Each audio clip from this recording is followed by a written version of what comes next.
It's actually gotten higher. Oh, looks deeper. It looks deeper. Oh my. Parker's latest adventure pushes him to the limits as he faces life-threatening challenges in the wildest parts of the world. Each episode reveals his battles against nature's fury and the treacherous terrains that threaten his very survival. Are you happy with it? Yeah, it was a really good day. Matt's awesome. What's the plan for tomorrow?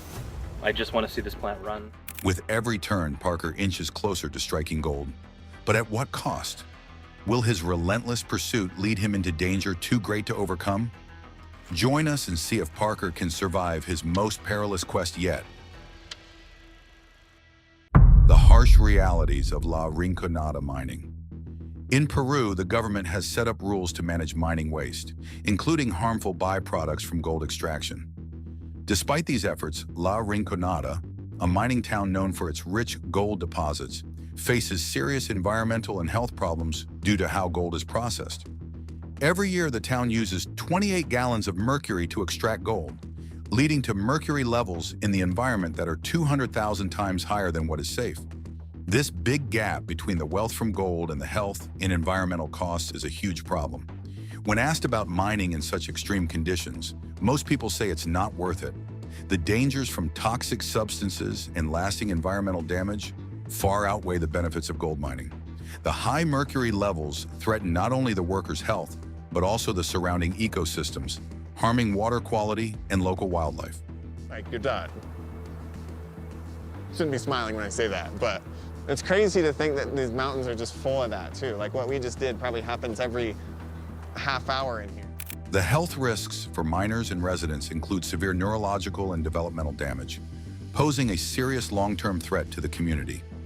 Each workday begins with Diego, an experienced miner, telling his crew they need to move to a new site where mercury is heavily used in gold processing. This makes the team uneasy about what they might face. Moving to the new site brings them closer to the heart of La Rinconada's gold processing activities, exposing them to the harsh realities of the mining industry. The use of mercury in gold extraction is not only hazardous to the environment, but also poses a significant risk to the health of miners, who often lack adequate protective equipment. As they settle at the new site, Parker, one of the crew members, begins to feel the effects of the high altitude. At 17,700 feet above sea level, the air is thin, with only half the oxygen found at sea level. Parker struggles to breathe and soon complains of a severe headache, showing signs of altitude sickness. He mentions he's been feeling unwell for about an hour, worrying his colleagues about his ability to keep working in these conditions. Altitude sickness, also known as acute mountain sickness, AMMS, can escalate quickly and become life-threatening if not addressed promptly. Felt a bit like hell seems too harsh, but near there. The team decides to check Parker's vital signs, focusing on his oxygen levels, which are crucial for judging the severity of altitude sickness. A quick check shows his hard work in the mine has dropped his oxygen saturation to 65%, much lower than the safe level of 70%. This low oxygen level means his blood can't carry enough oxygen to his organs, a potentially deadly situation if not treated quickly. The symptoms of severe altitude sickness include confusion, difficulty walking, and a bluish tinge to the skin, indicating that the body is struggling to get enough oxygen. Realizing how serious this is, the team knows they can't stay at such a high altitude without risking severe health problems. The low oxygen levels, combined with the hard work, have put Parker in a dangerous position, needing immediate evacuation from the mine. The team leader quickly plans to get Parker to a lower altitude, where the oxygen levels are higher, hoping this will alleviate his symptoms. The urgency of the situation highlights the importance of having a well-prepared response plan for medical emergencies in such remote and high-altitude locations. But this wasn't the worst part. As they prepared to leave, they realized the equipment and supplies are also running low, adding another layer of risk to their already dangerous situation. The remote location of La Rinconada means that resupplying can take days, leaving the team vulnerable to further complications if they encounter additional problems. The combination of low supplies and a medical emergency creates a tense and precarious situation for the miners. With no time to lose, the team quickly packs their gear and prepares Parker for the descent, focusing on keeping him stable during the journey. This incident is a strong reminder of the dangers faced by miners in La Rinconada, where the hunt for gold comes at a high human and environmental cost. It highlights the need for strict safety measures and environmental rules in mining operations, especially in places where the lure of precious metals can sometimes overshadow the importance of health and safety. The long-term sustainability of the mining industry in such regions depends on finding a balance between economic interests and the well-being of the workers and the environment. Highest permanent settlement in the world at like 17,000 feet. Wow. Yeah, total mining town. They've like made this mountain into Swiss cheese. Parker was in bad shape. It felt like he had breathed in something toxic. His head throbbed painfully and his vision was blurry, making everything look far away and fuzzy. It was like he had smoked a cigarette mixed with something poisonous. He felt very sick, showing signs that needed Dr. Diego, the team's experienced doctor, to step in right away. Dr. Diego quickly assessed Parker's condition, recognizing the classic signs of severe altitude sickness and the urgent need to get him to a lower altitude. Dr. Diego looked at Parker's severe symptoms and thought it was probably altitude sickness. This happens when the body struggles to deal with high elevation and thinner air. Without wasting any time, he decided they had to get Parker away from the high-altitude mining site to a lower area where there was more oxygen, hoping it would help Parker feel better. The descent would be challenging, but it was the only viable solution to prevent Parker's condition from worsening. As they started going down, the scenery around them turned into a blur of colors and shapes, matching Parker's confused and distressed state. Even though they were heading to a safer place, Parker didn't get better right away. His headache kept pounding, and he felt dizzy and sick, making it hard to concentrate. His body was screaming for more oxygen, something the high altitude couldn't provide. The journey down was filled with moments of anxiety as Parker's colleagues tried to keep him calm and focused, knowing that his condition could deteriorate rapidly if not handled carefully. Parker felt exhausted, both physically and emotionally. The high altitude was a tough enemy, showing its harsh impact on his body. But seeing his colleagues struggle and the tough environment around them made it even harder. It was a scary experience, making Parker realize how important health and safety are in such extreme conditions. The camaraderie and support of his team were crucial in helping him stay strong and focused on the descent. As Parker's team descended, they faced new challenges that awaited them. Parker's struggle with altitude sickness. Back at the mining site, Parker had never felt so helpless.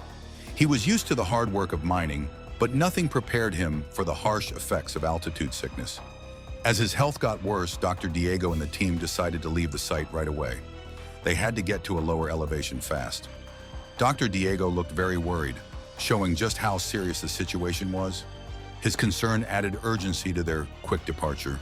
The need for immediate action was clear, and the team moved with purpose, knowing that Parker's life depended on their swift response. On the way down, the air slowly became richer in oxygen, but Parker's relief came slowly. His head still pounded, and his body felt weak and unresponsive. Dr. Diego stayed close, watching his vital signs carefully and ready to help if Parker got worse. The descent was a race against time, with every step bringing them closer to safety, but also testing their endurance and resolve. But this wasn't the worst part. Parker's focus was entirely on his health crisis. The journey down was tense, with everyone anxiously checking Parker's condition. Dr. Diego's calm presence was both a professional necessity and a personal comfort to Parker, who felt reassured by the doctor's expertise despite his own distress. You usually start with a headache, dizziness, nausea, shortness of breath. And if you continue going, you can have seizures, coma, and death. The doctor's confidence and calm demeanor helped to keep the team focused and determined, even as they faced the challenges of the descent. As they kept descending, they hoped the oxygen-rich air at lower altitudes would start to help. Each breath was a mix of hope and desperation, a balance between fighting the sickness and urging his body to adapt to the changing conditions. The descent felt interminable, with every step filled with the hope that Parker would start to show signs of improvement. This episode was a strong reminder of nature's power and human fragility, especially in extreme environments. Parker, with his team's support and Dr. Diego's careful watch, was a clear example of vulnerability and the urgent need for quick medical help in the tough world of high-stakes mining. The experience underscored the importance of proper acclimatization and emergency preparedness in such high-risk environments. In the calm afternoon, the quiet was suddenly broken when Parker felt a wave of nausea. His friend nearby looked worried, wondering if something they did caused this. Even though Parker felt bad, he tried to assure his friend that the worst part was over. The supportive presence of his friend provided emotional comfort, reminding Parker that he was not alone in his struggle. But as time passed, it was clear that things weren't getting better. Parker's skin looked pale, and his eyes showed how tired and sick he felt. He wondered why he wasn't feeling better, why his face wasn't regaining color, and why he felt so weak. The prolonged effects of altitude sickness were taking a toll on his body, making it difficult for him to recover quickly. His friend noticed these signs too, and wasn't angry or annoyed. Instead, he was genuinely worried that this might be more serious than it seemed. They talked about seeing a doctor, realizing that what they thought was a small problem might need more help. The realization that professional medical intervention might be necessary was a sobering moment, highlighting the seriousness of Parker's condition. His friend remembered how Parker was usually very healthy and full of energy, but now he looked dehydrated and weak. The high altitude they were at made things worse, adding to his symptoms and making it harder for him to recover. The environmental conditions were a stark contrast to Parker's usual vigor, emphasizing the impact of the altitude on his health. They both agreed Parker shouldn't do anything strenuous. Even small movements seemed very hard. His friend told him to avoid any activities that might make things worse, like flexing his muscles or doing anything too physical. The advice to rest and avoid exertion was critical to preventing further strain on Parker's already weakened body. With a plan in place, they moved carefully, always watching his symptoms and ready to act if things got worse. His friend stayed close, ready to help at any moment. This wasn't just because he felt he had to, but because they had a strong friendship that had been through a lot. Now, in this challenging situation, their bond was a vital support. The trust and support between them were essential in navigating the difficult situation, providing both practical and emotional aid. As the day went on, they faced many challenges, but they were determined to get through it together. Every moment reminded them how fragile health can be and how strong their friendship was. They worked together, balancing normal activities with the serious need to keep an eye on his health. The experience strengthened their friendship, showing them the importance of mutual support in difficult times. But this wasn't the hardest part. They realized that dealing with the altitude and illness was teaching them about the strength of their friendship and their own resilience. Each careful step forward was not just towards recovery, but also towards understanding each other better and the unpredictability of life.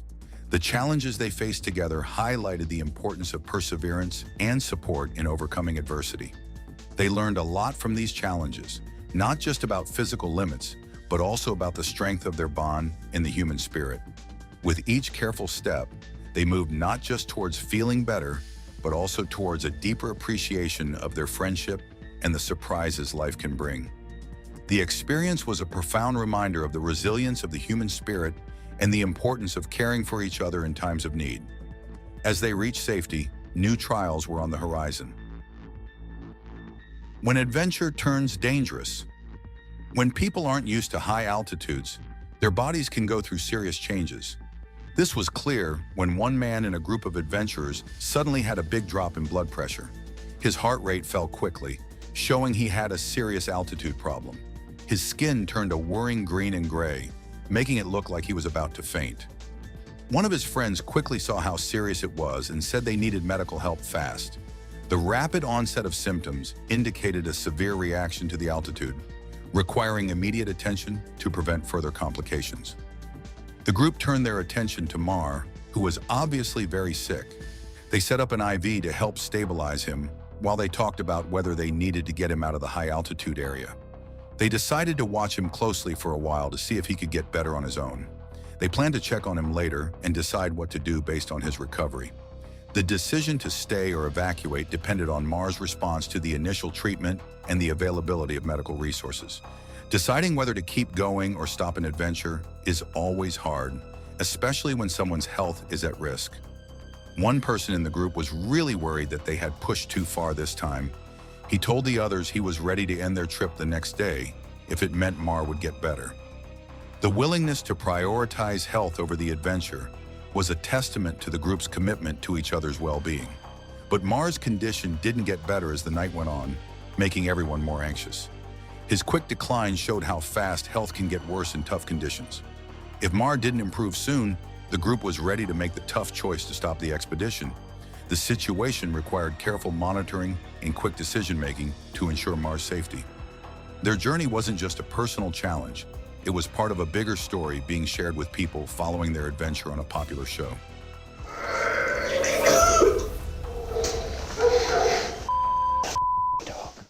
This episode showed the harsh realities of exploring extreme places, where the excitement of discovery always comes with potential danger. The group's experience served as a stark reminder of the risks associated with high-altitude adventures and the importance of preparedness and caution. The group's experience taught an important lesson. No adventure is worth getting very sick. The health of a team member was more important than continuing the trip. Another adventurer in the group felt a strong responsibility for his friend's well-being.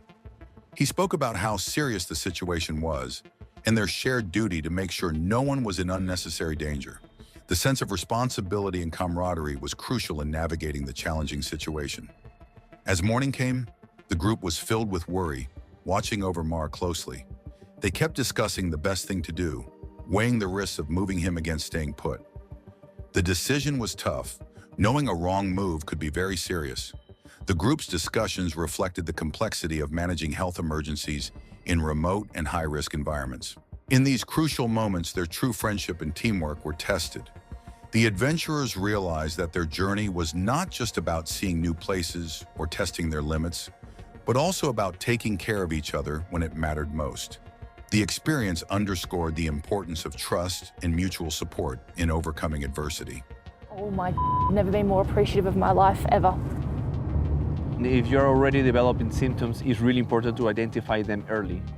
By the time they decided they would end the trip if Mar didn't get better, everyone knew how much was at stake. The adventure had taken them to incredible heights, both literally and figuratively, but it also made them face their vulnerabilities. This touching moment, shared with an audience back home, was a powerful reminder of the unpredictable nature of high-altitude travel and the strong spirit of those who brave it. The decision to prioritize Mar's health over the continuation of the expedition demonstrated the group's values and commitment to each other's well-being. As they descended, the air gradually became richer in oxygen, and Mar's condition started to stabilize. The team's collective relief was palpable, knowing that they had made the right decision. Each step down the mountain was a reminder of the fragility of human health and the strength of human determination. The experience left a lasting impact on the adventurers, reinforcing the importance of preparedness, caution, and mutual support in high-risk environments. Diego's harrowing experience at La Rinconada underlines the dire consequences of neglecting environmental and health regulations in gold mining. Should economic gain ever justify such risks? Like and subscribe for more.